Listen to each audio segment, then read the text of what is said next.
America जो है वो बड़े कंसेशंस दे रहा है इंडिया को। वो is going out of its way to cultivate India.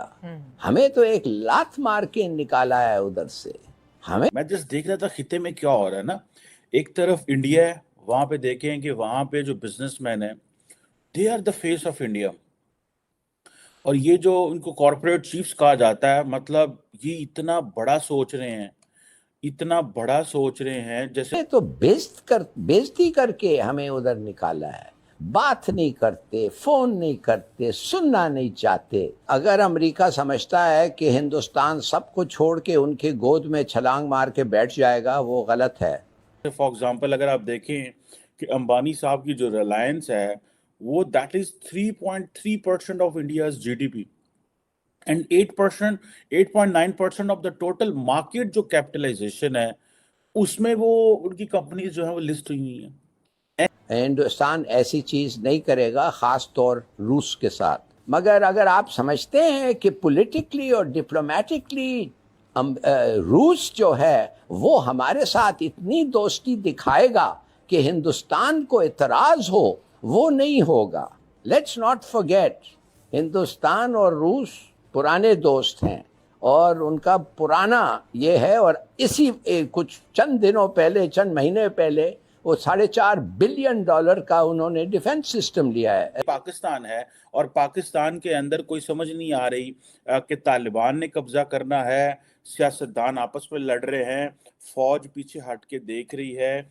और ये जो जिसे कहते हैं ना, एक पॉलिटिकल अनसर्टेनिटी है, दहशतगर्दी, return of terrorism is back in Pakistan. 400 रूस से, तो वो ऐसा कुछ नहीं कह रहेगा which will make it look कि पाकिस्तान का डिप्लोमेटिक फतह है। मगर मेरे ख्याल में बड़ी अच्छी बात होगी हमारे लिए, और हमारा वाकई फतह होगा अगर हम और रूस जो हैं बेहतर ताल्लुकात स्टार्ट करें।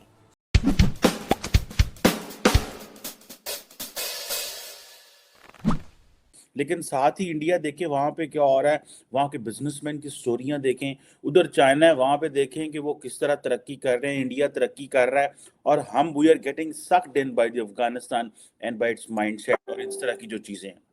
ये वो मैं आज डिस्कस कर रहा था और मैंने सोचा कि ये देखें पूरी दुनिया जनाब इंडिया आपने जिक्र किया, चाइना, वो अमेरिका के साथ वो बहुत ही उनकी जो अलाइज हैं और वो क्वाड में भी हैं। रशिया के साथ ताल्लुकात अभी तक उन्होंने रखे हैं। लेकिन मैं सवाल ये कर रहा हूँ कि यूक्रेन के मामले पर अगर मैं यहाँ पे अमेरिका में हूँ, अमेरिकन मीडिया को देखता हूँ, बहुत सारे लोगों से भी मेरी बात हुई है, बाइडन के लिए तो ये सर्वाइवल का मसला है। और इस वक्त जो सूरत हाल है, जिस तरह यूरोप में भी एक चाइनीज मीडिया हाईलाइट कर रहा है कि किस तरीके से यूरोपियन यूनियन डिवाइडेड है इस इशू पर, तो इंडिया के लिए भी तो मुश्किल तो होगी फिर कि वो रशिया के साथ उसकी पुरानी दोस्ती है, अमेरिका के साथ नई नई मोहब्बत बहुत गाढ़ी हो गई है। So they will be also in a fix as we are.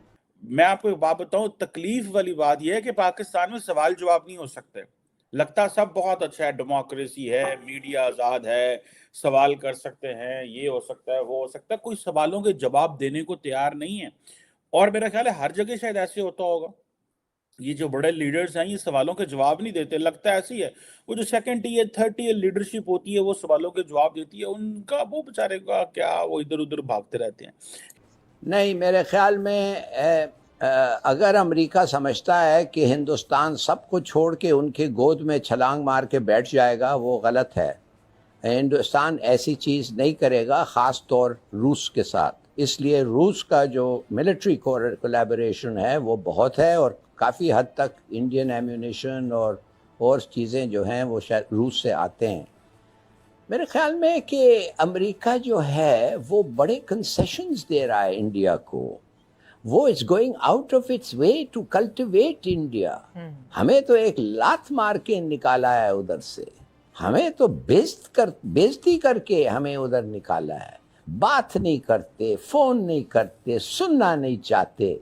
और ये भी जो इन्होंने दावत दी थी ये कॉन्फ्रेंस के लिए, जो मुझे कहा गया है, कुछ लोग हैं पाकिस्तान में जो मुखालिफ कैंप में हैं, वो कहते हैं नहीं नहीं यार, अच्छा रिलेशनशिप अमेरिका के साथ रखना चाहिए। उसने कहा इमरान खान को प्री रिकॉर्डेड 2 मिनट या 3 मिनट का टेप दो, वो खेल लेंगे। ये किस किस्म का बंदे हैं ये? They are going out of their way to insult us. और हमारा इंडिपेंडेंट सॉवरेनिटी तो छोड़ो, वो तो in no case can that be compromise, मगर हमारा इंसल्टिंग बिहेवियर टुवर्ड्स पाकिस्तान ये अनएक्सेप्टेबल है। We should draw the right conclusion. आपको बता दें कि भारत और रूस की दोस्ती को 75 साल हो गए। इस मौके पर नई दिल्ली में एक कार्यक्रम हुआ है। इसमें रूस के राजदूत डेनियल एलिपोव ने भी शिरकत की। एलिपोव ने हिंदी में भाषण दिया। कहा, भारत में एक काफ़ी मशहूर कहावत है कि दोस्त से ज़्यादा कुछ नहीं होता। यही भारत और रूस की दोस्ती पर लागू होती है। आपको बताते चले कि इस कार्यक्रम में दोनों देशों के आर्ट एंड कल्चर से जुड़े इवेंट हुए। एलिपोव ने यह भी कहा कि इस तरह के कार्यक्रम दोनों देशों के बीच रिश्तों को और मजबूत करते हैं।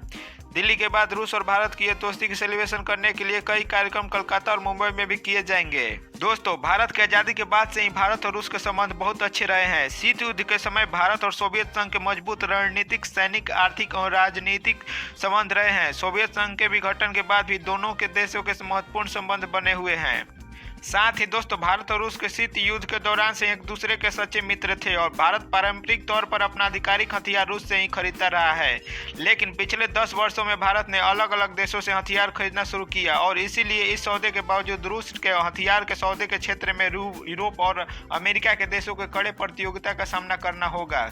रूसी राष्ट्रपति ने अपने दौरे से पहले भारतीय अखबार टाइम्स ऑफ इंडिया को दिए गए इंटरव्यू में इस स्थिति को स्वीकार किया था। उन्होंने इस इंटरव्यू में कहा कि पश्चिम के कई हथियार निर्माता भारत के साथ सहयोग बढ़ाने में दिलचस्पी दिखा रहे हैं, इसीलिए हम इसे संयम भाव से स्वीकार करते हैं। इस प्रतियोगिता के लिए हम तैयार हैं। इसी बात को लेकर पाकिस्तानी मीडिया बौखला गई और हर रोज कुछ न कुछ बकती रहती है। और तो और वो इस बात से भी हैरान है कि भारत को रूस ने किस तरह सस्ते डिस्काउंट पर तेल दे दिया है और अब तो रुपए और रूबल का भी ट्रेड शुरू हो गया है।